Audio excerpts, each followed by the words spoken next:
Imagine your muscles, the very engines that power your every move, having a fundamental flaw in their design. This is the reality for individuals living with rod myopathy. It is a group of genetic conditions we call congenital myopathies, meaning they are present from birth. The defining feature of this condition is the presence of tiny rod-like structures inside the muscle fibers. These rods are not supposed to be there. They disrupt the normal structure and function of the muscle, leading to weakness. This isn't a condition you hear about every day. It is quite rare, affecting approximately 1 in every 50,000 people worldwide. This rarity means that many families may have never heard of it until they receive a diagnosis, making the journey feel isolating. The name rod myopathy comes directly from what pathologists see when they look at a small sample of muscle tissue under a powerful microscope.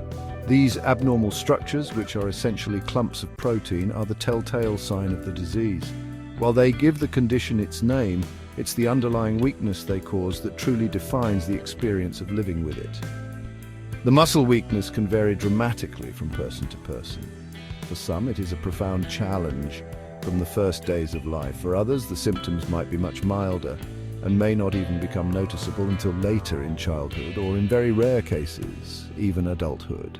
This variability makes it a complex puzzle for doctors and researchers. This condition primarily affects what we call the skeletal muscles. These are the muscles you consciously control to walk, lift, breathe, and even swallow. The weakness is often most noticeable in the muscles of the face, neck, and limbs. Think about the simple act of smiling or lifting your arms above your head. These everyday actions can become difficult because the muscles responsible for breathing and swallowing can also be involved. Some individuals, especially infants, may face significant challenges right from the start. They might have trouble feeding or require support to help them breathe properly, particularly during sleep, when our breathing naturally becomes more shallow. Understanding that rod myopathy is not a single, uniform disease is crucial. It is better to think of it as a spectrum. On one end, you have severe forms that are apparent at birth, with significant weakness and respiratory issues. On the other end of that spectrum, you find milder forms where individuals may have near normal strength and lead very active lives with only minor limitations. The specific symptoms and their severity are often tied to the specific genetic mutation that is causing the problem. This is why getting a precise genetic diagnosis is so important. It helps families and their medical teams understand what they might expect and how to best manage the condition over a lifetime. At its core, rod myopathy is a genetic disorder. It is caused by mutations or errors in the genes that provide the instructions for making the proteins essential for muscle structure and function. Think of these genes as the blueprints for building a house. If there's a mistake in the blueprint, the house's foundation or walls might not be built correctly, making it weaker. In the case of rod myopathy, the mistakes are in the blueprints for muscle proteins. More than a dozen different genes have been linked to this condition so far, and scientists are discovering more. Two of the most common culprits are the nebulin, or NEB gene, and the ACTA1 gene, which together account for a large portion of cases. These genetic errors can be passed down through families in different ways. One common pattern is called autosomal recessive inheritance. This is often the case for mutations in the nebulin gene. In this scenario, a child must inherit one copy of the faulty gene from their mother and one copy from their father to have the condition. The parents themselves are usually just carriers. They have one normal gene and one faulty one, so they typically do not show any symptoms of the disease. This is why the condition can sometimes appear in a family with no prior history of muscle problems, which can come as a complete surprise to new parents. Another pattern is autosomal dominant inheritance, which is frequently associated with mutations in the ACTA1 gene. In this case, inheriting just one copy of the faulty gene from either parent is enough to cause the disorder. The parent who passes on the gene will usually have the condition themselves, though their symptoms might be very mild. Sometimes, however, a new mutation can occur for the first time in a child. We call this a sporadic or de novo mutation. This means that neither parent has the faulty gene, but an error occurred spontaneously as the genetic material was being formed.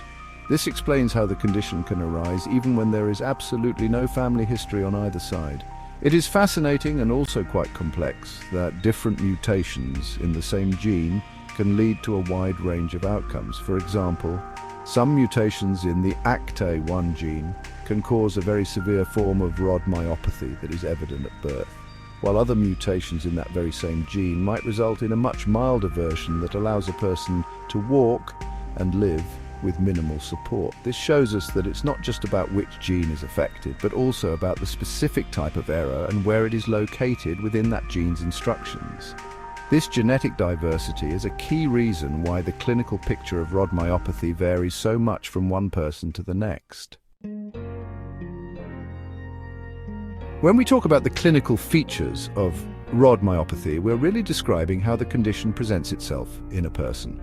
The age when symptoms first appear is a major factor. In the most severe cases, a baby may be born with what we call profound hypertonia, meaning they seem floppy and have very poor muscle tone.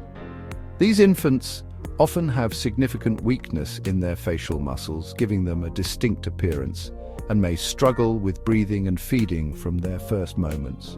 They might require a feeding tube to get proper nutrition and a ventilator to help their lungs do the work of breathing, especially during sleep. These early challenges mark the most severe end of the disease spectrum. For many others, the symptoms are milder and may become apparent later in infancy or early childhood. A key sign is often a delay in reaching motor milestones, like holding their head up, sitting, or walking. The weakness typically affects the proximal muscles, those closer to the center of the body, like the shoulders, hips, and thighs, more than the distal muscles, like those in the hands and feet. This can make activities like climbing stairs or getting up from the floor particularly difficult. Some individuals may also develop problems with the muscles in their throat and mouth, known as bulbar muscles, which can affect speech and swallowing, even in milder cases. Beyond muscle weakness, rod myopathy can affect the body's framework. Because the muscles that support the skeleton are weak, some individuals may develop joint problems. One common issue is the development of contractures, where joints become tight and lose their full range of motion because the muscles around them are too weak to move them properly. Another frequent concern is scoliosis, which is a sideways curvature of the spine. This happens because the muscles supporting the spinal column are not strong enough to hold it straight. These skeletal issues often require management with physical therapy, bracing, or sometimes surgery to improve function and prevent discomfort. The course of rod myopathy over time is another important consideration. For a great number of people, the condition is considered static or only very slowly progressive.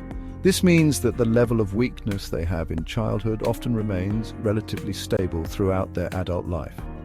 While they may not gain significant strength, they also do not experience a rapid decline. Many individuals with milder forms are able to walk independently throughout their lives. However, in some forms of the disease, particularly those with later onset, the weakness can be progressive, meaning it does gradually worsen over the years. This variability underscores the importance of ongoing medical care to monitor changes and adapt management strategies. Figuring out if someone has rod myopathy involves a careful diagnostic process, like putting together the pieces of a complex puzzle. It usually starts when a doctor observes muscle weakness or developmental delays. The initial steps often include a blood test to check the level of an enzyme called creatine kinase, or CK. In many muscle diseases, the CK level is very high, but in rod myopathy it is typically normal or only slightly elevated. This can be an important clue for doctors. Another test, called an electromyography or EMG, measures the electrical activity in the muscles and can show a myopathic pattern, confirming the problem originates in the muscle itself, not the nerves. The definitive diagnosis has historically relied on a muscle biopsy. This is a minor surgical procedure where a small piece of muscle tissue, usually from the thigh, is removed and examined under a microscope. It is here that a pathologist can see the characteristic rod-like structures that give the condition its name. However, with the incredible advances in genetic testing, things are changing. Today, doctors can often use a simple blood test to screen a panel of genes known to cause rod myopathy. A genetic test can not only confirm the diagnosis, but also identify the specific gene and mutation, which helps predict the disease course and is vital for family planning. Once a diagnosis is made, a team of specialists works with the patient and their family to manage the symptoms. There is currently no cure for rod myopathy, so the focus is on supportive care to maximize quality of life. This team often includes a neurologist, a pulmonologist to monitor breathing, a cardiologist to check the heart, and physical and occupational therapists to help maintain mobility and function. Regular stretching helps prevent joint contractures, while assistive devices like walkers or wheelchairs can help with mobility. For those with breathing difficulties, non-invasive ventilation, often just used at night, can make a world of difference. While a diagnosis of a rare genetic disorder can feel overwhelming, it is so important for patients and families to know that there is a strong community and a dedicated field of researchers working on their behalf. Scientists are making huge strides in understanding the fundamental biology of these conditions, and this knowledge is the first step toward developing treatments. Gene therapies and other innovative approaches that were once just theoretical are now being explored in labs and clinical trials. For families navigating this journey, there is more reason for hope than ever before. Connecting with support groups and other families can also provide invaluable emotional support and practical advice, reminding you that you are not alone.